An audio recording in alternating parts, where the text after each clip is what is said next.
Hello, मैं हूँ शिल्पा शुक्ला। मैं अपना रिसर्च वर्क परस्यू कर रही हूँ एक स्टेट यूनिवर्सिटी से। साथ ही में मैंने इंडिया के one of the reputed exam NET National Eligibility Test को क्वालिफाई किया है और मैंने 3 से 4 प्राइवेट कॉलेज में as an assistant professor serve भी किया है और हाल फिलहाल मैं मटर्निटी लीव पर चल रही हूँ। ये तो हो गई बातें मेरी प्रोफेशनल ग्राउंड्स की। अब मैं आपसे शेयर करना चाहूँगी अपनी पर्सनल लाइफ के बारे में कुछ चीज़ें। बात करूँ अगर पर्सनल लाइफ की, तो पर्सनल लाइफ में मैं एक माँ हूँ, चाची हूँ, मामी हूँ, मौसी हूँ, बुआ हूँ, भाभी हूँ, दीदी भी हूँ। और अब आप सब सोच रहे होंगे मैं ये सब बातें आप सबसे शेयर कर क्यों रही हूँ। इतना सब मैं आप सबको इसलिए बता रही हूँ क्योंकि अब मुझे हो रही है चिंता अपने घर के बच्चों की, उन बच्चों की जिन्हें मैं पढ़ा चुकी हूँ, मेरे पड़ोस के बच्चों की, मेरे मोहल्ले के बच्चों की, मेरे शहर के बच्चों की और मेरे देश के बच्चों की। चिंता है मुझे उनके भविष्य की कि क्या है उनका भविष्य। एक सवाल है जो मुझे रोज कौंध रहा है इस समय कि इन बच्चों का फ्यूचर क्या होगा, ये अपने भविष्य में क्या सपना देखेंगे और सपना देख भी लिया तो पूरा कैसे करेंगे। या मैं किस मुंह से इन बच्चों से कहूँ कि बेटा आप लोग पढ़ाई करिए, क्योंकि पढ़े लिखे बच्चे तो या तो जंतर मंतर पे अनशन पर बैठे हैं, प्रोटेस्ट कर रहे हैं अपनी बात रखने के लिए, और सबसे बड़ी दुविधा की बात तो ये है कि इनकी बात सुनने वाला भी तो कोई नहीं है। खैर, बात सुनना तो दूर की बात है, ये अपने ही देश में अपनी ही बात रखने पर लाठियां खा रहे हैं, टीयर गैस झेल रहे हैं। बच्चियां जो प्रोटेस्ट में जा रही हैं उनके साथ बदतमीजियां हो रही हैं। In English it is said it takes a village to raise a kid, right? If it really takes a village to raise a kid, then how could that particular village, that whole village, allow their kid to die, right? और मुझे तो इन सब situations का, इन सब problems का एक solution और दिखता है। हो सकता है शायद मैं गलत लगूं, लेकिन मुझे तो ये सोल्यूशन बेटर लगता है। वो सोल्यूशन ये है कि क्यों ना मैं अपने घर के बच्चों को चाय बनाना सिखा दूं, ताकि वो आत्मनिर्भर होकर के चाय के ठेले लगा सकें। क्योंकि मैं उनका भविष्य तो नहीं बचा सकती, लेकिन मैं इस तरीके से उनको तो बचा सकती हूँ। क्योंकि अगर हम बात करें इंडिया की आत्मनिर्भर भारत वाली स्कीम के बारे में, तो अगर आप उसके बारे में पूरा पढ़ेंगे तो आपको कहीं ना कहीं ये चीज़ लगेगी कि इंडिया को प्रोफेशनल्स या सर्विस पर्सन्स की उतनी ज़रूरत तो नहीं है जितनी बिजनेसमैन की है। Hello everyone, welcome to my YouTube channel where I love to share a part of my hobby, that is writing. Disclaimer, I am not a pro in writing, nor I have immense knowledge of Hindi literature. I just love to jot down whatever comes in my mind. Today I would like to add one more disclaimer, that is, in this video I might sound sarcastic, rude, and my words can even hurt some people. So for that I am really very sorry, because today I am sharing the emotional turmoil I am facing, or might be many of people of the nations are facing right now. I hope you will like my video. If so, you can like and share my video and subscribe to my channel. Now without any further ado, let's dive into the video. Bharat तो एक विश्व गुरु था ना।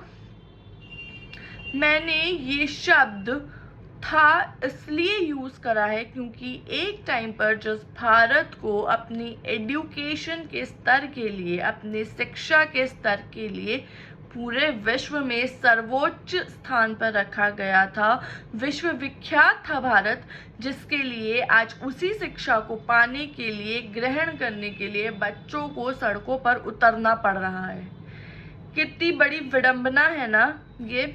और सरकार की बर्बरता तो देखिए, 17-17 साल के बच्चे वहाँ सड़कों पर खड़े हैं, भूखे प्यासे, अपने घरों से दूर दौड़ रहे हैं, अपनी सेफ्टी के लिए लाठियां खा रहे हैं, डंडे खा रहे हैं। और कारण क्या है? उनका करियर। क्या वो कुछ ज्यादा मांग रहे हैं? एक बच्चा जब पैदा होता है तो उसके पेरेंट्स अपना सब कुछ त्याग देते हैं, अपना सुख, चैन, आराम, इस ख्याल से कि वो बच्चे की खूब अच्छे से परवरिश कर सके और उसे अच्छी शिक्षा दे सके। पेरेंट्स तो गलत नहीं कर रहे हैं ना। अपने बच्चों को उच्च शिक्षा दिलाने के लिए पेरेंट्स तो कभी कभी अपनी ज़रूरतों का भी गला घोट देते हैं। क्योंकि इंडिया में डिस्पैरिटी ऑफ इनकम का इशू अभी भी ज्यों का त्यों ही है। Lower section of the society की तो पहुंच से हायर एजुकेशन अभी भी काफ़ी दूर है। उस पर तो हम कभी और बात करेंगे। बात अगर मिडिल इनकम ग्रुप की भी करी जाए तो अगर किसी का बच्चा डॉक्टर या इंजीनियर किसी और प्रोफेशन या सर्विस में जाने का सपना देखता है तो उनकी पूरी फैमिली अपने डे टू डे लाइफ में सेविंग्स करना शुरू कर देती है, मेहनत करती है, लोन लेती है। क्या इतनी मेहनत पूरी फैमिली इसलिए कर रही है कि कल को उनका बच्चा पढ़ाई में कहीं इनरोल हो और पेपर लीक हो जाए? बच्चा 2-2, 3-3 साल जी तोड़ मेहनत करे और फिर पेपर लीक हो जाए एंड एज अ रिजल्ट वो परिवार अपने बच्चे से हाथ धो बैठे। क्या उस बच्चे के पेरेंट्स यही डिजर्व करते हैं? क्या वो फैमिली यही डिजर्व करती है? बस कुछ लोगों के सेल्फिश मोटिव को फुलफिल करने के लिए। और कितनी जाने जाएंगी? कहाँ जा रहा है देश हमारा? इस लेवल का करप्शन कि हम 17-18 साल के बच्चों की जान पर खेल रहे हैं, उनकी जिंदगी के साथ खेल रहे हैं। हक किसको दिया है? हक किसने दिया है ये? कहाँ गया true and fair education system of India? कहाँ गया वो सब? कहाँ गई हरित क्रांति पर बात करने वाली सरकारें? कहाँ गए एफॉरेस्टेशन का नारा लगाने वाली सरकारें जो बढ़ चढ़ कर डिफॉरेस्टेशन पर साथ दे रही हैं कि लोगों को अपनी प्रकृति को बचाने के लिए अपनी आवाज बुलंद करनी पड़ रही है? क्यों हो रहा है ये सब? क्या मुझे अपनी 3 महीने की बच्ची के लिए ये चिंता करनी पड़ रही है कि मैं उसे कैसे बोलूंगी आप पढ़ाई करो, या उसका फ्यूचर क्या है? जो कि मुझे अभी सोचना चाहिए कि उसको सपनों को पूरा करने के लिए, उसके सपनों को पंख देने के लिए मैं कैसे फाइनेंशियल प्लानिंग करूं, या मैं कैसे फाइनेंशियल प्लानिंग कर सकती हूँ। पर फाइनेंशियल प्लानिंग इसके फ्यूचर करियर से ज़्यादा मेरे लिए चिंता का विषय तो ये बना हुआ है कि मैं उसे इस देश में बचा कर कैसे रखूँगी। मेरे आसपास मेरे घर के बच्चों के बारे में सोचती हूँ तो मैं इनमें से अगर कल को किसी ने सपना देख लिया कि मुझे डॉक्टर बनना है, इंजीनियर बनना है, आईआईटी में अपने लिए सीट सिक्योर करनी है, नीट की प्रिपरेशन करनी है, तो मैं उन्हें मोटिवेट करने की जगह उन्हें रोकूंगी? हम लोगों के टाइम में बच्चे जब कहते थे मुझे पढ़ाई नहीं करनी है, वो पेरेंट्स के लिए चिंता का विषय था। और अब मुझे लग रहा है देश के हाल को देखते हुए कि आज के दौर में अगर किसी बच्चे ने अपने पेरेंट्स से ये कह दिया ना कि हमें हायर एजुकेशन की तरफ रुख करना है, तो पेरेंट्स ज़्यादा परेशान होंगे। तो कहाँ जा रहा है हमारा देश? 1947 में हमारे एंसेस्टर्स ने लड़ाई जीत कर हमें इंडिपेंडेंस दिलाई थी। वो आज पक्का ये दिन देखने के लिए कि इस करप्शन पे पहुंच जाए कि छोटे छोटे बच्चे सुसाइड कर रहे हैं, और लिटरली जंतर मंतर पर बच्चे जो प्रोटेस्ट कर रहे हैं अपने हक के लिए, उनके ऊपर लाठीचार्ज हो रहा है। और सबसे ज़्यादा जिस बात ने मेरी आत्मा को झकझोर दिया है तो वो है जब मैं एक वीडियो देख रही थी जिसमें बच्चों को नेशनल एंथम का सहारा लेना पड़ा अपने आप को बचाने के लिए कि कम से कम 52 सेकंड उन्हें मार ना पड़े। ये है हमारा इंडिया। क्या जब कॉन्स्टिट्यूशन बना था तब ये सब क्लॉजेस ऐड करे गए थे उसमें? क्या हमारे एंसेस्टर्स जो हमारे देश को इंडिपेंडेंस दिलाने के लिए लड़े और शहीद हो गए, उन्होंने ऐसे भारत की कल्पना करी थी? मन में इस समय हजारों नहीं, लाखों नहीं, करोड़ों सवाल हैं। आप फोन खोलिए, मंजर सामने है, वीडियो सामने है जहां बच्चे लाठी खाकर दर्द में तड़प रहे हैं, बच्चे स्ट्रगल कर रहे हैं।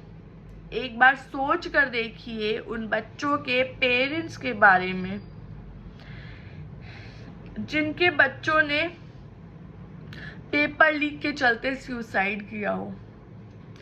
कैसे समझाते होंगे वो खुद को, कैसे हर सुबह खुद को खड़ा करते होंगे। जो सपना देख रहे थे उनका बच्चा डॉक्टर बनेगा, पर नीट का पेपर लीक ना होता तो उनसे उनका बच्चा ही, पर नीट के तो पेपर नहीं लीक होकर उनसे उनका बच्चा ही छीन लिया। यही नहीं, इंडिया में नीट, जेईई, नेट जैसे रेप्यूटेड एग्जाम पेपर्स लीक हो रहे हैं। और ताज्जुब की बात तो ये है कि इस पर गवर्नमेंट का भी कोई से नहीं है अभी तक। मैं खुद असिस्टेंट प्रोफेसर के लिए फाइट कर रही हूँ, लेकिन हो क्या रहा है? पेपर लीक, फिर नया कमीशन का गठन होता है, फिर पेपर लीक। ये साइकिल तो जैसे चला ही करती है, जिसका एंड रिजल्ट वही है, एग्जाम पेपर लीक। बच्चा किस मोटिवेशन से पढ़ाई करे? पेपर लीक होने के। इतनी मेहनत करनी ही क्यों है? ताकि गवर्नमेंट का पेपर लीक हो सके। या फिर एक काम करते हैं ना, हम लोग अपने बच्चों को चाय और मैगी बनाना सिखा देते हैं, क्योंकि इंडिया जो है वो फिर से उसी ट्रैक पर जा रहा है। पहले कहना कि उन स्लेव्स का अलग था, क्योंकि पहले की बात अलग थी जब हम अपने आप को स्लेव्स कहते थे, क्योंकि तब हमें पर दूसरा देश राज कर रहा था, और अब तो हम लोग तानाशाही में जी रहे हैं ना। बड़े दुख के साथ कहना पड़ रहा है कि वर्ल्ड का सबसे बड़ा डेमोक्रेटिक नेशन डिक्टेटरशिप की तरफ बढ़ रहा है। या ये कह लीजिए, मैं और रूड होना चाहूंगी और हार्श होना चाहूंगी कि डिक्टेटरशिप नहीं, क्योंकि डिक्टेटरशिप में तो भी गवर्नमेंट थोड़ा बहुत अपने लोगों के बारे में सोच लेती है। हमारी इंडिया, हमारा नेशन अट्रॉसिटी की तरफ बढ़ रहा है। हमारी गवर्नमेंट अट्रॉशियस हो रही है। इस लेख के अंत करते हुए आप सबके सामने एक सवाल छोड़कर जा रही हूँ। क्या हमारे फ्रीडम फाइटर्स ने आज़ादी की जंग लड़ते वक्त ऐसे भारत की कल्पना करी होगी? इसी के साथ मैं अपने लेख का अंत करती हूँ। मेरी कही कोई भी बात अगर आप लोगों को बुरी लगी हो तो उसके लिए मैं क्षमा प्रार्थी हूँ, और अपनी हूँ। अगर आप मेरी बात से अग्री करते हैं या डिसअग्री भी करते हैं तो अपनी राय कमेंट सेक्शन में ज़रूर छोड़ कर जाएं।